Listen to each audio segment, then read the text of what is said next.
大家好，今日係2025年6月29日，歡迎嚟到英國時事10分鐘。依家一齊睇下英國剛啱有咩新聞。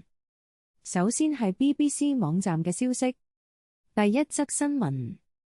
BBC 報道，英國唐郡 County Down 發生慘劇，一名27歲孕婦於 Donedy 遭謀殺，一名男子被捕，警方調查中。第二則新聞BBC 報導，英國倫敦遭遇熱浪，氣溫連續2日達攝氏30度，預計下週一迎嚟高峰。英國健康安全局發出琥珀色高溫預警。第三則新聞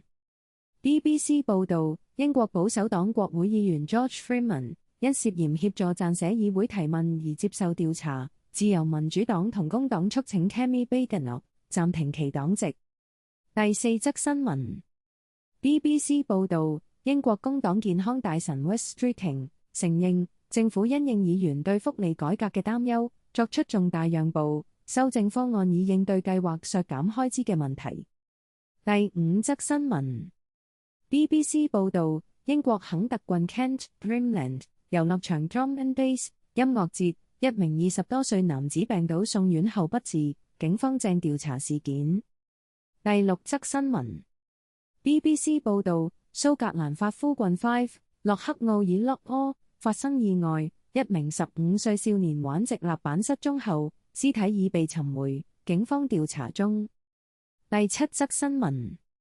BBC 報導，英國涉及監獄嘅特種部隊出勤次數急劇增加，2024年出勤次數比2022年增加44%，反映監獄暴力事件上升。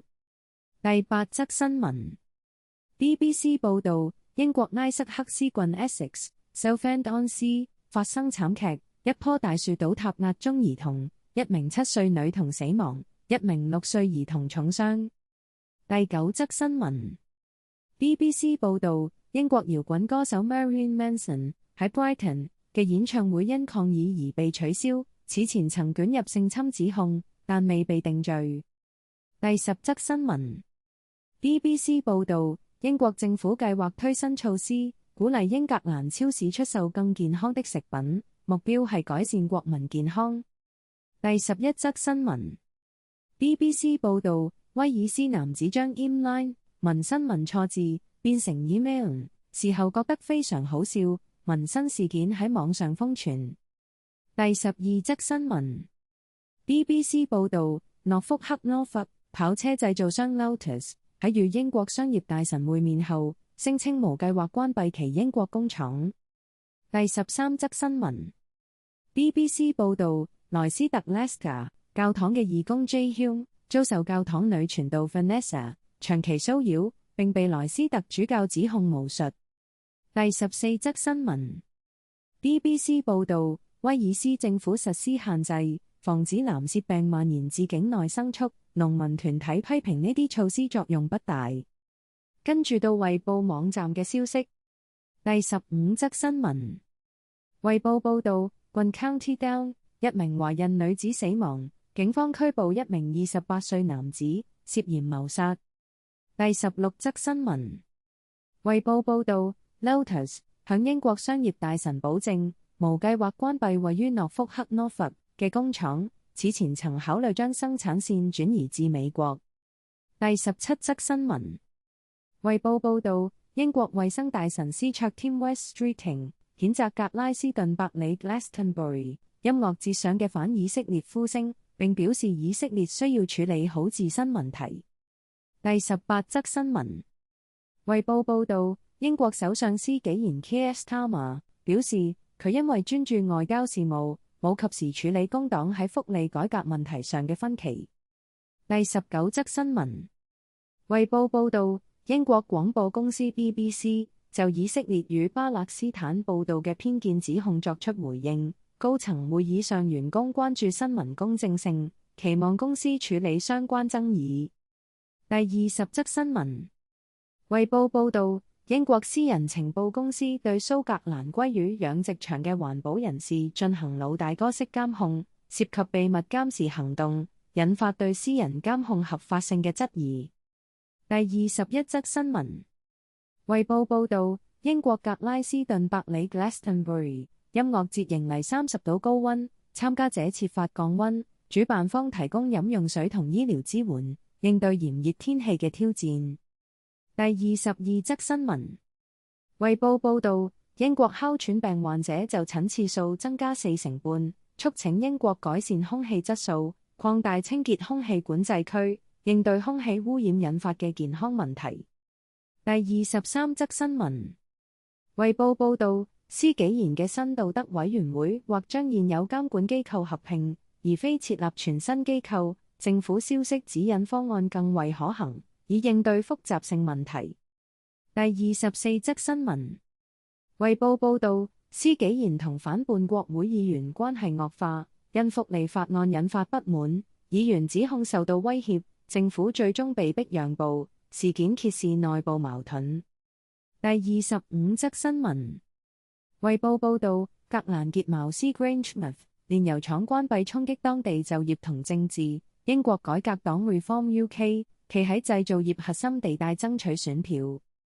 第26則新聞，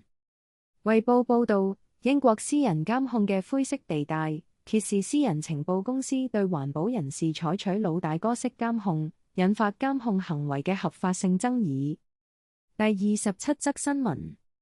衛報報導，衛報評論，司紀賢同李允晴應採取新策略，而非重蹈覆轍，以實現佢哋嘅願景，避免重蹈覆轍，避免重現過往政府嘅舊有政策。第28則新聞，衛報報導，英國漢普郡農場引入無人機技術，利用 AI 操控無人機播種及噴灑農作物，有效提升農業生產力及農民嘅士氣。第29則新聞，衛報報導，英國財相李允晴 Rachel Reeves 因應福利政策嘅轉變，必須重新檢視稅務同支出決策，避免將財政政策變成一場沉悶嘅表演。第30則新聞，衛報報導，紀錄片製作團隊擔心因揭露巴勒斯坦行動嘅內容，而根據反恐法例被刑事檢控。事件涉及英國境內反以色列軍火公司嘅直接行動。第31則新聞，衛報報導，英國曼徹斯特 Manchester 博物館諮詢公眾，考慮是否繼續展出埃及古墓女屍嘅遺體，以配合博物館嘅去殖文化措施。跟住到天空新聞網站嘅消息。第32則新聞，天空新聞報導，英國格拉斯頓伯里 Glastonbury 音樂節上 ，Bob Dylan 樂隊因表演中嘅反以色列言論引發爭議，主辦方及文化大臣皆批評其言論。第33則新聞，天空新聞報導，格拉斯頓伯里音樂節主辦人 Emily Eves 表示，Bob Dylan 樂隊嘅反以色列言論越界，強調音樂節唔容許仇恨言論。第34則新聞，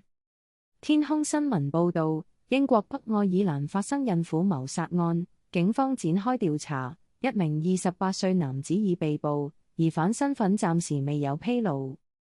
第35則新聞，天空新聞報導，英國前保守黨大臣 George Freeman 因涉嫌收受利益，協助撰寫議會質詢，已向議會監察機構自首。